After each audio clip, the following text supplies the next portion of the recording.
నివేదికల్లో ప్రభుత్వ డాక్యుమెంట్లు ఉంటాయి, పార్లమెంటరీ స్టాండింగ్ కమిటీ రిపోర్ట్లు ఉంటాయి, పార్లమెంటరీ కమిటీస్ అవి. సో వీటన్నిటిని కలిపి మనము అధ్యయనం చేస్తూ అవగాహనకు రావాలి.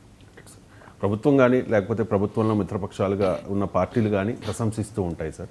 అండ్ ఇంతకుముందు నేను చెప్పినట్టుగా ప్రతిపక్షాలు ఇది అంకెల గారడి అని అంటూ ఉంటాయి. ఈ బడ్జెట్ని అర్థం చేసుకోవడానికి ఏ నివేదికలు చూడాలి? సాధారణంగా బడ్జెట్ అంటే చాలా టఫ్ సబ్జెక్ట్ అని మోస్ట్ ఆఫ్ ద పర్సన్స్ అనుకుంటూ ఉంటారు. అండ్ ఆ టెర్మినాలజీ కూడా కాస్త డిఫరెంట్గా ఉంటుంది సార్. నేను కూడా ఈ బడ్జెట్ మీతో ఏదైనా డిస్కషన్ ఉందంటే ఎక్కువగా కొంచెం టెన్షన్ పడి ఎక్కువ మిమ్మల్ని నేను అడుగుతూ ఉంటాను, ఏంటి సార్ ఇదేంటి అదేంటి అని చెప్పేసి. నాకే అర్థం కానప్పుడు అర్థం కావడానికి అర్థశాస్త్రాన్ని మన దేశంలో అర్థం కాని శాస్త్రంగా మార్చేశారు కదా. కానీ ఇప్పుడు నేనేమి ఎకనామిక్స్ స్టూడెంట్ కాదు, నేను I am electronics student. BSc mathematics, physics, electronics చదువుకున్నాను. నా జీవితంలో ఫార్మల్గా ఎకనామిక్స్ ఎక్కడ చదవలేను. నేను ఎకనామిక్స్లో విజిటింగ్ ఫ్యాకల్టీగా బిర్లా ఇన్స్టిట్యూట్ ఆఫ్ టెక్నాలజీ సైన్సెస్లో 4 ఏళ్ళు పాఠాలు చెప్పాను. మీకు ఈ బడ్జెట్ మీద గత 20 ఏళ్ళుగా టెలివిజన్ డిబేట్లలో ఫైనాన్స్ మినిస్టర్ బడ్జెట్ స్పీచ్ ప్రవేశపెట్టిన తర్వాత విశ్లేషిస్తూ వచ్చారు. అర్థం చేసుకోవడమే అంటే మొదలు అర్థం కావాలంటే బడ్జెట్ టర్మ్స్ అర్థం కావాలి. ఎందుకంటే బడ్జెట్లో మీరు అన్నట్లు అనేక రకాల జార్గాన్ ఉంటుంది. ఇప్పుడు మీరు అన్నట్టు revise estimates, actual estimates, budget estimates, fiscal deficit, ఇలా రకరకాల పదాలు ఉంటాయి.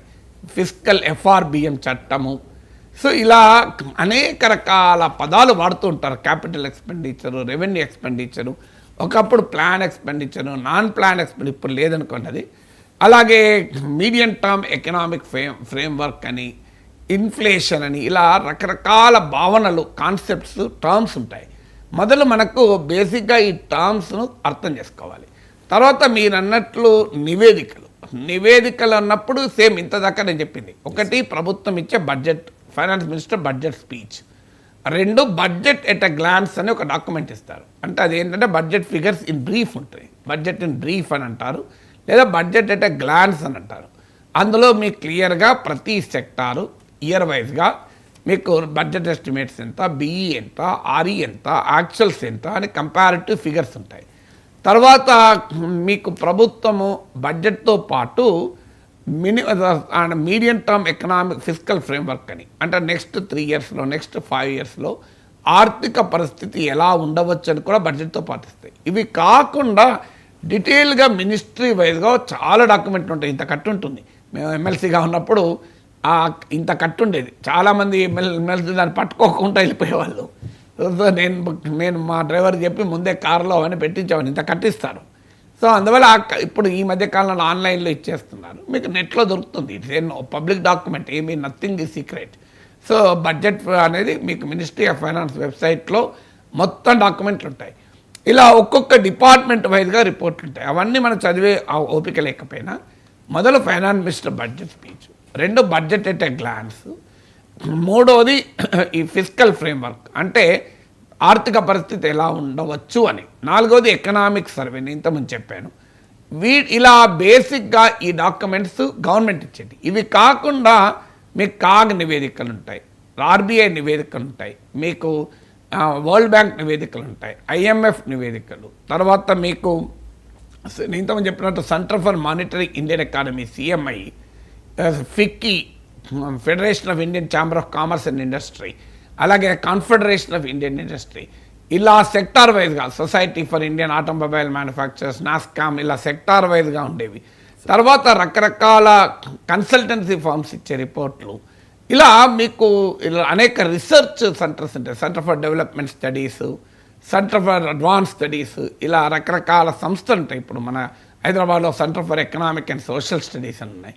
ఇలా రకరకాల థింక్ ట్యాంకులు ఉంటాయి, రకరకాల agent centre for policy studies, వీళ్ళు పరిశోధనలు చేస్తూ ఉంటారు, వాళ్ళు చెప్తుంటారు. ఇవి కాకుండా మనకు ప్రఖ్యాత అర్థశాస్త్రవేత్తలు, ఆయా రంగాల నిపుణులు, వారు బడ్జెట్ను విశ్లేషిస్తుంటారు. వెంటనే టీవీలో విశ్లేషించవచ్చు, లేదా తర్వాత పేపర్లో ఆర్టికల్స్ రావచ్చు. టాప్ ఎకానమిస్టులు, రకరకాల ఎకానమిస్టులు ఉంటారు. ప్రభుత్వాన్ని సమర్థించే ఎకానమిస్ట్ ఉంటారు. ఇప్పుడు సుర్జిత్ బల్లా ఇది రైట్ వింగ్ ఎకానమిస్ట్, ప్రభుత్వాన్ని సమర్థిస్తారు. అలాగే మీకు అరవింద్ పనగారియా, అంటే ఈ మధ్య ప్రభుత్వాన్ని ఎకానమీ బాగలేదని చెప్పాడు కానీ బట్ అందరికీ తెలుసు ఆయన గతంలో చీఫ్ ఎకనామిక్ అడ్వైజర్గా ఉన్నాడు. అలాగే మీకు మోహన్ దాస్ పాయ్ ఇలాంటి ఇప్పుడు వీళ్ళంతా ప్రభుత్వాలకు అనుకూలంగా చెప్తుంటారు. ప్రోగ్రెసివ్ ఎకానమిస్టులు ఉంటారు మీకు జయతి ఘోష్ అని, సిపి చంద్రశేఖర్, ప్రభాత్ పట్నాయక్, వీళ్ళంతా క్రిటికల్గా నిజంగానే బడ్జెట్లో ఏముంది అని స్టడీ చేస్తుంటారు. అలా అటు ఇటు రైట్ లెఫ్ట్ లేకుండా సెంటర్లో ఉండే వాళ్ళు కూడా ఉంటారు. సో ఇలా రకరకాల మంది రాసేటువంటి విశ్లేషణలను మనం అర్థం చేసుకోవాలి, వాటిని స్టడీ చేయాలి, అండర్స్టాండ్ చేసుకోవాలి. సో ఇలా there is no dearth of information, లిటరేచర్కి ఏమీ కొరత లేదు. ఆ ప్యాషన్ ఉండాలి, అర్థం చేసుకో. ఇవన్నీ నేను ఇంతకుముందు అద్వైతం గురించి చెప్పాను, సృష్టి దృష్టి అని. సృష్టి ఒక్కటైనా ఎవరు చూసే దృష్టి వాళ్ళకు ఉంటుంది. మన దృష్టితో మనం చూడాలి, మనం అంటే ప్రజల దృష్టితో చూడాలి. ప్రజల దృష్టితో నీ మేధోశక్తికి పదను పెట్టి, మన మేధో సంపత్తిని ఉపయోగించి మేధస్సుకు పదను పెట్టి అర్థం చేసుకుని ప్రయత్నించాలి. ఏం అసాధ్యం కాదు ఇది. వాళ్ళెవరో రాశారు, వీళ్ళెవరో చెప్పారు అన్నది కాదు. వాళ్ళెవరో సపోర్ట్లు కొట్టమంటే నువ్వెందుకు సపోర్ట్లు కొట్టాలి? ప్రజల దృష్టితో ఇది రైటా రాంగా, ప్రజల దృష్టితో చూసేటప్పుడు ఆథెంటిక్ డాక్యుమెంట్ ఏంటి, పబ్లిక్ డాక్యుమెంట్. అలాంటి వాళ్ళు గవర్నమెంట్ డాక్యుమెంట్స్ నుంచే కోట్ చేస్తాను. ఇప్పుడు కార్పొరేట్ ఇన్కమ్ ట్యాక్స్ కన్నా పర్సనల్ ఇన్కమ్ ట్యాక్స్ ఎక్కువ పెరిగింది. ఎక్కడికి తీసుకున్నాను, I taken from the government documents. అందువల్ల గవర్నమెంట్ డాక్యుమెంట్స్లోనే ఉంటుంది బిట్వీన్ ద లైన్స్ చదివితే. సో అందువల్ల ఒకవేళ గవర్నమెంట్ కాకపోతే ఆథెంటిక్ డాక్యుమెంట్స్ అంటే సమాజము పబ్లిక్ డొమైన్లో చాలా యాక్సెప్టబుల్గా ఉన్న డాక్యుమెంట్స్ ఉంటాయి. ఇప్పుడు సిఎంఐ ఉంది, ప్రభుత్వం కాదు, centre for monitoring Indian economy, but highly respectable organisation. So మీకు కంట్రోల్ అండ్ ఆడిటర్ జనరల్, అది ప్రభుత్వం కాదు, కానీ ప్రభుత్వాన్ని ప్రశ్నిస్తూ ఎవ్రీ ఇయర్ రెగ్యులర్గా ఎకానమీ పైన రిపోర్ట్లు వస్తాయి. ఇవన్నీ మనం స్టడీ చేయగలిగితే సమగ్రమైన అవగాహన తెచ్చుకోగలం. బడ్జెట్ ఆ తర్వాత రైల్వే బడ్జెట్ సెపరేట్గా ప్రవేశపెట్టేవారు. రైల్వే బడ్జెట్ గురించి కూడా చాలా ఈగర్గా వెయిట్ చేసేవారు సార్. ఎందుకంటే కాంగ్రెస్ గవర్నమెంట్ అయినా ఎన్డీఏ గవర్నమెంట్ అయినా రైల్వే శాఖ మంత్రి ఎప్పుడు నార్త్ ఇండియన్కి సంబంధించిన పర్సనే ఉంటారు కాబట్టి ఈ దక్షిణాదికి నష్టం జరుగుతూ ఉంటుంది అనేది